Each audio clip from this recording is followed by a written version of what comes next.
Welcome to the Passive Investing Show. I'm Ashley Wilson, and I'm joined here with my co-host, Jay Scott. Today's episode was filmed live in Go Abundance, Miami, but unfortunately, I was unable to be there. Jay, however, had the great pleasure to meet Alex Kanen. And Jay, how did it go? Yeah, I had a great conversation with Alex.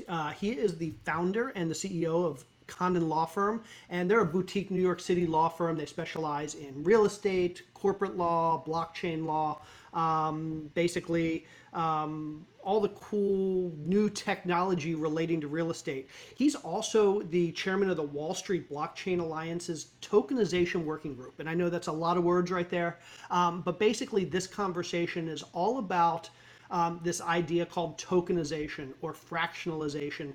And that's basically a fancy way of saying how we're using the same technology that powers crypto, so something called blockchain, using the same technology that powers crypto to revolutionize the way that we're doing real estate, large real estate deals, how we're transferring real estate title, how we're doing real estate syndications. And it was just an amazing conversation. So for anybody out there that's interested, and this should be everybody that's investing in any type of big deals, syndicated deals, for anybody that's interested in learning about how the future of blockchain, the technology again behind crypto, is going to revolutionize the real estate industry and the syndication industry, this episode is for you. Alex is a brilliant guy. I learned a whole bunch, and there was just a lot of great ideas for where things are headed in our industry. So without any further ado, let's welcome Alexander Kanen to the show. Alex, welcome to the Passive Investing Show. Hi, Jay. Thank you very much for having me. Oh, I'm thrilled to have you. This is going to be a great conversation. So let's start. Can you tell our listeners a little bit about you, what your background is, what you've done, and what you're currently doing? Sure. Background-wise, I'm a practicing attorney. In my past life, I was in title insurance industry, and then gradually I transitioned into a full-time practice of law. Over the past 20 years, much of my practice has been focused on transactional real estate and business transactions. And some years back, what started as just an accommodation, because we had a client who asked if we would accept a part of our fee in Bitcoin, we decided to accommodate. And we charged the client a 20% premium to accommodate such an unusual form of payment. And that kind of is what started my journey down this rabbit hole. So, but thereafter, he referred another client who was in a hedge fund business and was a part of an entire network of hedge fund guys who couldn't wait to spend their crypto. So that's kind of how I got dragged into this. And I myself, I was eager to make myself as useful as possible as a transactional attorney. So I started tinkering with different digital wallets, practicing transfers, figuring out how can we accommodate clients who want nothing to do with crypto and things like that. So little by little, we designed a protocol to conduct a real estate closing whereby the consideration, or should I say most of the consideration, would be settled in peer-to-peer transfer of digital assets. So it gradually developed into a real sort of service that we provided to an entire sort of community of these hedge fund guys, and closed an entire, a whole bunch of transactions where they purchased real estate, entire portfolios of real estate. Since then, my interest has been much more focused on the technology itself and less on having people liquidate their crypto to buy some other asset. As the tax framework, especially in the United States, has matured over time, it became less and less advisable, if you will, to liquidate crypto assets, especially the ones which have appreciated over time. And with emergence of different lending protocols which are now available, the same crypto owners can now leverage their holdings and borrow against them instead of selling them outright. So again, I'm still extremely passionate about it, and we still have clients who want to buy assets using crypto, and the ones who have, a particular financial profile and a particular sort of tax exposure can still do it. But by large, U.S. citizens should seek professional advice before doing something like that. Awesome. I'm sorry, you asked me about me, and I just went off on a tangent. But No, that's yes. that's great. Yeah, tell me. Well, I guess the first question I have to ask is, what did you do with that crypto that they paid you? The first guy paid you. Did you keep it? Did you sell it? Do you still have it? So it was early on in the process, and I have to confess I wasn't a true believer, if you will, at that point. And as soon as I saw the price move, I mean, I think it doubled, and I sold it. I sold it, and I was so proud of myself when I did, because I felt like this was a profitable transaction for me, and I wanted nothing to do with it. And obviously, hindsight 2020, I wish I didn't. But that crypto didn't stay with me for long. But thereafter, I had other crypto that I acquired, which some of which is still with me. Awesome. I really want to talk about how crypto and the technology behind crypto is likely to change the investing space, and you specialize in real estate investing law and crypto, and so I really want to kind of examine the intersection of crypto and maybe real estate investing and where things are headed, or maybe investing in general. Before we do that, I'd love to step back, because a lot of our listeners may not be familiar with the technology behind crypto. They've heard the terms, I'm sure, crypto and NFT and token. Can you give us just a little bit of background? When you say the technology behind crypto, what are you talking about? So these words, I guess, are the buzzwords that we hear very often. But I think it's important to draw a distinction between crypto, which commonly refers to cryptocurrencies, and underlying technology, which is distributed ledger technology. I think those two are not one and the same, but you could say that one is sort of based on another. So blockchain, for example, is a type of a distributed ledger technology, and cryptocurrencies are blockchain tokens, which are native to the blockchain and are maintained on the blockchain. So the distinction being, blockchain itself is a decentralized, distributed, immutable ledger that allows you to maintain record of transactions, information, data. It's decentralized because it doesn't have a central governance mechanism. It doesn't have a central point of control. It's distributed because the data and the information that it maintains is distributed over a large network of computers, or nodes, as some would call it.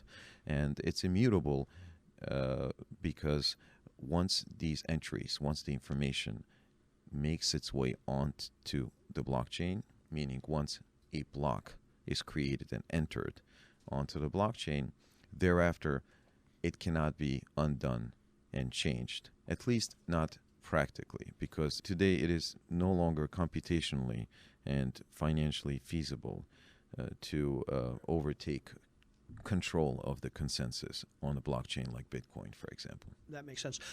The analogy I like to use that I think resonates with a lot of people, and I'd like to hear if you're good with this, I kind of think back to the internet 20 years ago, and everybody was talking about the websites and whether Amazon was going to be successful, whether pets.com was going to be successful, whether Google was going to be successful, and the million other websites, most of which are gone before. And I like to equate those websites to the cryptocurrencies. Mm-hmm. So some of them in 20 years will probably still be around. A lot of them will probably have gone away. But the underlying technology, again, back then it was the internet. That's here to stay. And for the crypto space, blockchain is the underlying technology. In 20 years, we don't know what coins are going to be successful, what coins will have gone away, which ones we'll never think about again. But the underlying technology, the ledger, the blockchain, that will likely be with us forever. Absolutely. Absolutely. Now you're talking my language, Jay. I agree completely. I think you could say that we are now living in a new era, right? We're living in a new age where blockchain is now enabling entirely new forms of sovereign and programmable ownership, if you will, right? Where at the same time it's bringing in all of those benefits which have historically been enjoyed by public markets.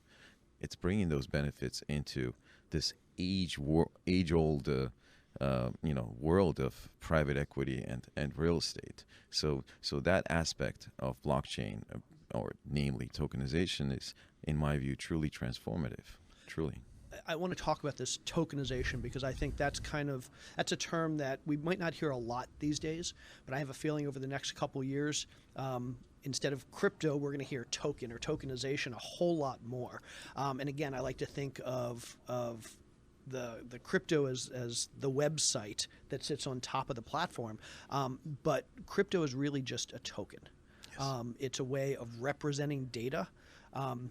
So when people talk about crypto and then people talk about tokens, how do you what's your preferred terminology there? So over time, I began using tokens more and the word crypto less. Not because of some negative connotations that are related to it, but because it's not accurate enough to just refer to an entire industry in one word, in my view. But I think the main distinction is that when we refer to cryptocurrencies, we are talking about tokens. So there's various types of these blockchain tokens, right? You have currency tokens like Bitcoin, for example, money tokens, if you will. You have security tokens, which I'm sure you've heard a lot about over the past couple of years, and those are in essence, equity tokens. You have utility tokens, which power participation on a particular platform, if you will, and power reward mechanisms. So these are different types of the same thing. These are all blockchain tokens. So when we refer to cryptocurrencies in general, we are referring to all these multiple groups and classifications of blockchain tokens. Yeah, that's a perfect explanation. Mm-hmm. And so let's kind of dig in there. So we're all familiar with kind of the money tokens, which that's what I like to think of as cryptocurrency. So the Bitcoin and the Ethereum, sure, and the 1,000 other coins that represent money or yes, currency, for lack of a better term. And then, like you said, there is the utility tokens. These are the things that you can save up tokens that will allow you, kind of like you go to Chuck E. Cheese and you get enough tokens, you can get a toy, or they can be real, example. Or they can be really. And some of them are just as useless. Yes. Some of them are exactly just as useless. They can represent social credits. They can represent credits in real things, though. They can represent. You get tokens that you can cash in for utilities, like literal utilities. Yes. And so they may be useful or they may not be. But I think the types of tokens that are going to be certainly most interest to me, and as an attorney, maybe most interest of you, as a securities attorney, I guess, as most interest to you, and maybe a lot of our listeners, are those equity type tokens that you talked about. Can you tell us a little bit more about an equity token? What does it represent? What information does it hold? What can it be used for, just in real terms? Sure. So I think it's a great question, because what we hear commonly referred to as tokenizing assets, right? For example, in my world, there's a lot of talk about tokenizing real estate, tokenizing a building, tokenizing an apartment, tokenizing a house. The reality is that currently what we have been able to do is create a digital counterpart to our existing analog systems and instruments. What I mean by that is what we have really been tokenizing this whole time, and we've been doing this for some time now, is actual interests in legal entities more than the underlying assets themselves. So in essence, instead of fractionalizing a piece of real estate, what is really fractionalized is the entity that owns it. And thereafter, the interests in that entity are then represented digitally on a blockchain via respective tokens. So just kind of to reiterate what you said in how I think of things, you have an asset. Maybe it's real estate. Maybe it's a piece of artwork. Maybe it's this piece of paper. It doesn't matter. It's a hard asset. It's owned by a company, and then the tokens represent shares in that company. Yes. So it's basically, instead of having 100 shareholders and sending them stock certificates, Yes. we're giving them tokens that are representative of their ownership, part ownership in that company.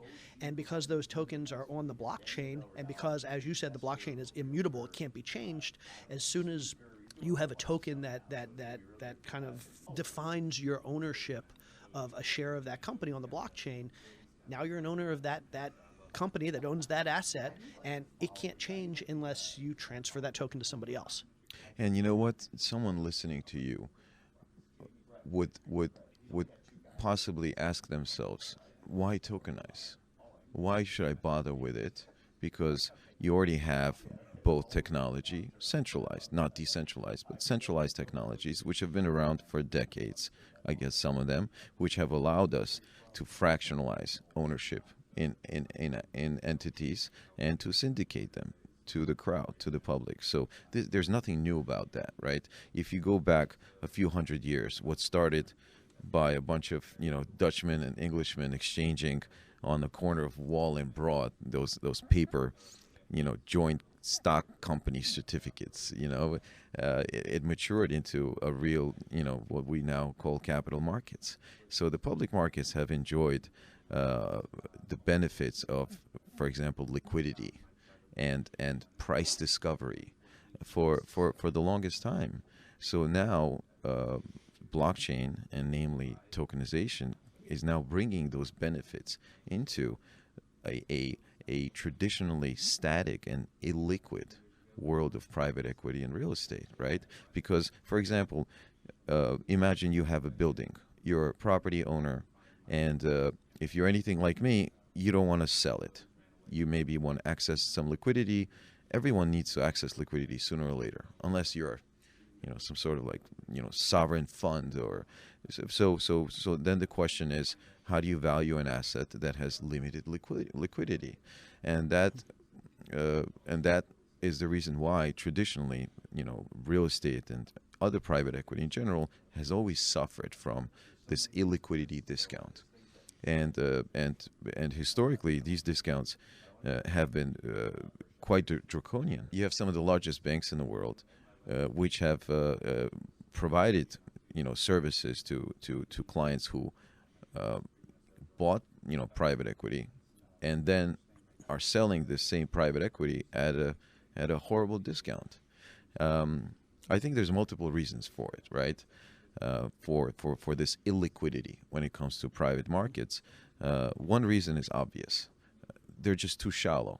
There's no transparency. There's no price discovery. The buyer and seller cannot effectively find each other, right? If you have the asset and you want to bring in an investor, you have to run around town looking for one, right? Shaking hands, pitching privately to investors. And you know what? You may get a few of them. You may get some big ones. The bigger they are, the more control they're going to want. So here you are, you own the asset, but now you either owe money or you have investors, which is it's as far as I'm concerned, the same as owning money. Because once you take in third-party capital, now you have a job. Now you have a responsibility. Your life is no longer yours. So in that sense, tokenization offers you to take a piece of your asset. Don't sell the whole thing. Take 40% of the asset. You tokenize 40% of the asset. You syndicate it to a much broader pool of potential investors. You drop that, ticket size significantly, and you can now access huge pools of capital. Unlike these big investors with their lawyers and everything, now you're dealing with silent investors who do what all good investors do, is leave you alone and let you do your job, right? So one reason for liquidity is the fact that buyer and seller cannot find each other, right? Second reason for liquidity is once you're lucky enough to find an investor, now you have to dig through a mountain of paperwork, thousands of dollars in legal fees, brutal, excruciating process of papering it all up, right? Which puts tremendous amount of friction in the process. And lastly, and probably most importantly, the reason why private markets are so much less liquid, if you will, is because of regulation. Because of regulation, especially when we're talking about real estate, we're really talking about securities, right? And these securities are governed by a myriad of regulatory regimes. So if you are an investor in a fund, for example, right? An LP investor in a fund, that fund has a minefield of regulations to navigate, right? If they go over 99 investors, 100 investors, you lose the tax treatment. If you're an investor in a REIT, for example, right? This REIT, firstly, can't fall under 100 investors. They lose the tax treatment. Can't go over 2,000 investors because now you have to become public, start reporting as a public company. You can't have more than, you must have less than 50% foreign investors in a REIT. Like, there's a million different regulatory requirements that a fund has to navigate, a fund manager. So traditionally, all of this has to go to a fund manager, which is brutal. So now we're talking about technology which allows you to automate compliance. I call it programmable compliance. You can build compliance into the token itself. So what do you have? Now you have a fund manager who can, if you look at both sides of the trade, on one side you have an investor who has more security, more visibility, more transparency with their investment. On the other side of the trade, you now have a fund manager who can finally do what he does best and not worry so much about losing control of the cap table and falling out of regulatory or tax compliance, which I would imagine is a point of friction for the industry. While you're sitting here talking, in my head I'm going through all these scenarios as an investor that are just so interesting. I want to kind of address the 3 points you made. So number one, you talked about price discovery and efficiency of markets, buyers and sellers coming together. And it made me realize or think about the example of, let's say I own a Picasso painting, a $50 million Picasso painting. Let's say I want to sell that painting. How many buyers out there are potentially going to buy my $50 million Picasso painting? I have to find them. I have to find the ones that specifically want this painting. And then because there's so few buyers, because it's such an inefficient market, I'm probably unlikely to get full price for it because there's not that much demand. Yes. So demand drives prices up. Lack of demand drives prices down. If there's only one person in the world that wants it, he knows I need to sell it. Mm-hmm. Well, he knows he has a lot of leverage over me because I'm reliant on him to buy it. So he can give me a low price. But let's say I could take that Picasso painting and say, I need $25 million. It's a $50 million painting. Today I need $25 million. So I'm going to take 50% of that painting and fractionalize it, tokenize it, and I'm going to sell off half that painting to 1 million different people. And they're each going to pay me $25. I'm going to create 1 million tokens. They're each going to pay me $25. Now there's a ton of demand for it because I'm sure I can find 1 million people that would love to own a piece of a Picasso painting. They can't afford $50 million, but they can afford $25. Absolutely. And so there's a ton of demand that drives the price up. I have my liquidity. I get my $25 million. And in this case, I still own half of a Picasso painting. Yes. Which is pretty cool. And it's probably still hanging on my wall. Yes. Now the investors, their benefit is, to the second point, which is the ability to prove ownership and trade ownership. So I syndicate real estate right now, and one of the biggest frustrations I have is I'll bring in an investor, we'll sign all the paperwork, the investor will say, how do I prove my ownership? And I'll say, well, here's your signed partnership agreement or whatever. Yes. They can take that, they can stick it in a file, they can prove their ownership, but they can't do anything with their ownership. They just have to wait. Yes. But if they have this token that not only proves their ownership but can transfer ownership, they can now sell this token. Yes. I could come to you and say, hey, I own 1% of this skyscraper in New York City. Yes. Do you want to buy it from me? Or better yet, I could create a public market. I could create a website where we trade these tokens. Hey, how much is somebody willing to, an eBay for tokens? Sure. How much are you willing to pay for my 1% of this skyscraper? How much are you willing to pay for my 1/1,000,000th of a share of this Picasso painting? And now the people that invest in my deals, the people invest in anything, have the ability not just to hold that investment and wait till it plays out, but they have liquidity in their investment. They can trade it with other people. They can sell it. And again, because there's probably going to be more demand in this open market, it keeps the price up as well. So, Jay, you said a number of things that, of course, are irresistible, right, as far as the potential and the promise that the technology holds. But I think it's also important to have a sober view of what is possible today and what the technology theoretically allows, right? Syndicating to millions of investors may sound great in theory, but there's a universe of regulatory requirements that you have to honor and comply with. So depending on where you're doing it, which geographic location, which jurisdiction, you either may or may not be able to syndicate to as many as you want. On the other hand, public markets have existed for many years, okay? Reg A has been around for ages. You don't see everyone running to buy some small penny stock just because it's fractionalized and it's liquid. So the point I'm making is it's important not to exaggerate the value of tokenization, and it's important not to exaggerate the value of liquidity in some of these cases. So when we're talking about syndications and tokenization, right?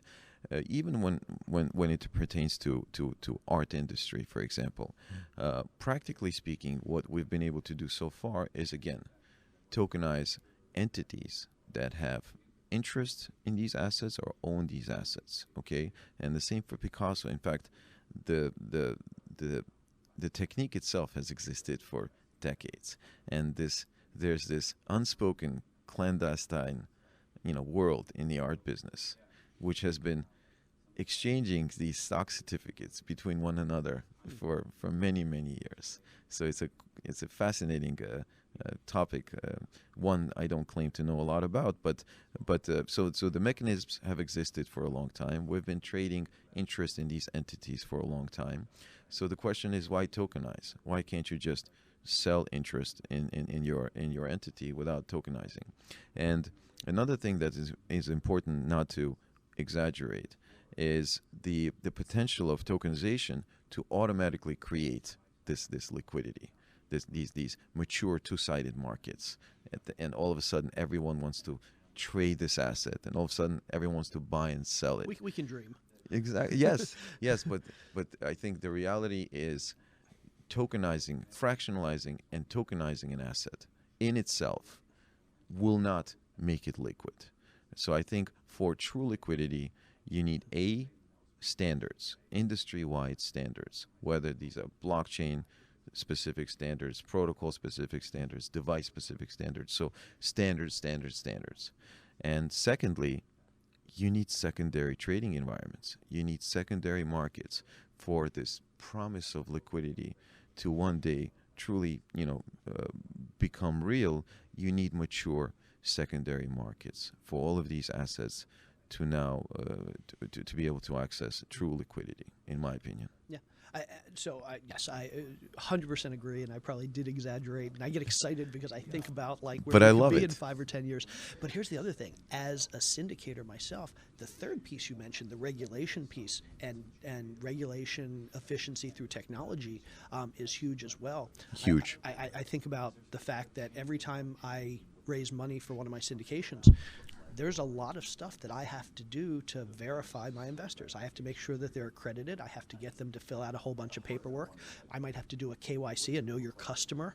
Absolutely. If they're foreign, there might be tax filings or other regulation that they have to adhere to. Absolutely. And the nice thing is, once this is all on the blockchain, once this is all and I'm not saying this is going to be in the next year or even 5 years, but at some point we may be able to digitize this reputation. We may be able to formalize on the blockchain who's accredited, who's not accredited. We may be able to formalize the KYC process so that I don't have to ask for a copy of their driver's license or their passport to verify who they are. Yes. Maybe the blockchain already can verify who they are. So Yes. me as somebody who puts together these investments, not only does it make my job easier, but it also makes it safer for the ecosystem because it's harder to cheat the system. If you want to cheat the system, obviously, it's not as good for Yes. you. But for those of us who like to do things within securities law, this makes our job easier as well. So there Yes. really are all of these great benefits. Absolutely. I'd love to talk now about where are we today? So I know we talk about, again, I have my dreams and where we go in the future, and I buy my one millionth of a Picasso. But that's not reality today. Yes. What is reality today? Where is the industry? Where is tokenization for investments like real estate today? And where do you expect that we're going to get to in the next year or 2 or 3? What's that roadmap look like? So I think it can be said that, so I don't want to oversell it. The space is still somewhat nascent, but it is moving very fast. And while the technology has a proven and tested use case already in its ability to raise capital, fast, cheap, efficient, there's a universe of other use cases which I think have yet to mature over time. One of which we spoke about, we need mature secondary markets for a lot of these assets to have access to the types of liquidity we're hoping for. You also need universal standards. Well, when I say universal, any standards will be good. We'll take any standards. So you already have projects and companies that are addressing this need for standards, especially when it comes to real estate. So as far as use cases for real estate are concerned, one of the biggest ones is land registries, for example. You have pockets in the world where people are simply unable to provide any proof of their ownership of a property while they are the 5th generation that has lived on that land. There are places in Brazil, places in Africa. There's places in Republic of Georgia, where I'm from originally, where a family has lived in a home for over 100 years, and they don't have any indicia of ownership. So you call that dead capital. These people are completely excluded. So I think that's a great use case. But again, standards.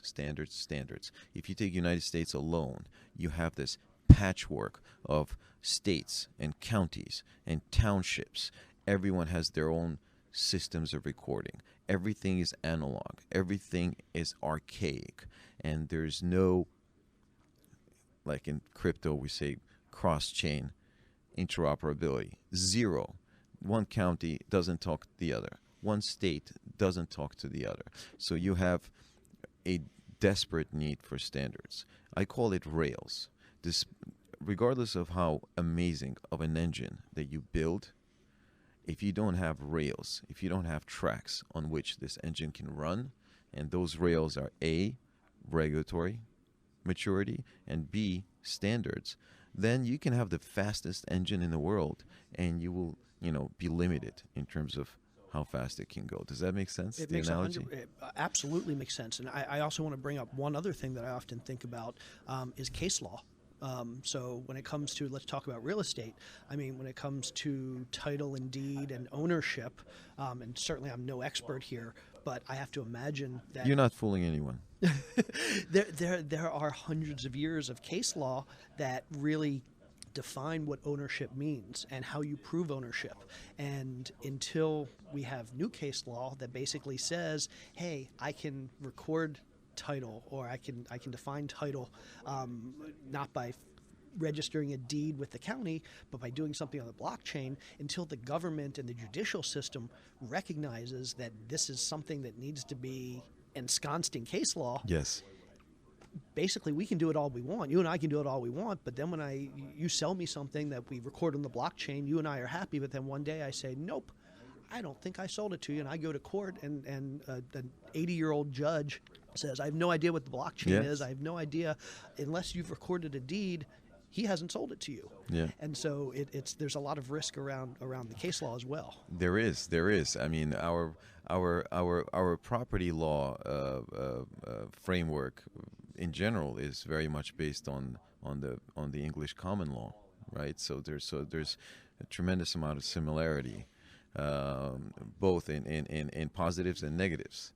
And you're absolutely right. With this advent of AI and blockchain and machine learning, little by little, it's transforming our understanding of ownership, right? Like we said before, it's sovereign, programmable ownership.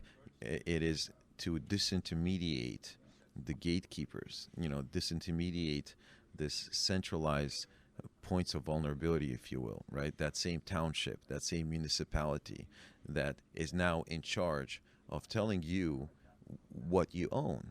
And for example, MERS system. Talk about an example of decrepit, broken system as far as liens and mortgages are concerned.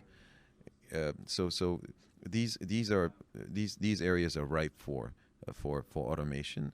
So yeah, I think now we live in a world where our understanding of an ownership is evolving, and the technology is now allowing us to interact with one another, peer to peer. The technology is allowing for transactions to settle real time. There's no longer such a thing as settlement time. It's real time, peer to peer, no counterparty risk. I mean, it's truly transformative if you think about it. And I think provided the regulatory framework continues to develop, this will become a bigger part of our everyday life. Alex, this has been absolutely fascinating. I love this discussion. I want to have you back every year because I want to talk about You're what's too new, kind. because I have a feeling things are going to move very quickly over the Yes, next they few are. years. For our listeners who want to learn more about you, maybe want to reach out to you, maybe want to retain your services, how can they get in touch with you or learn more about you? Oh yeah, I mean those who want to contact me are welcome to do so, either by LinkedIn. I'm Alexander Kanen on LinkedIn, or by telephone or website, www.kanenlaw.com. Awesome. Alex, this has been absolutely fascinating. I really appreciate you being here, and I look forward to talking to you again soon. Thank you very much. Thank you.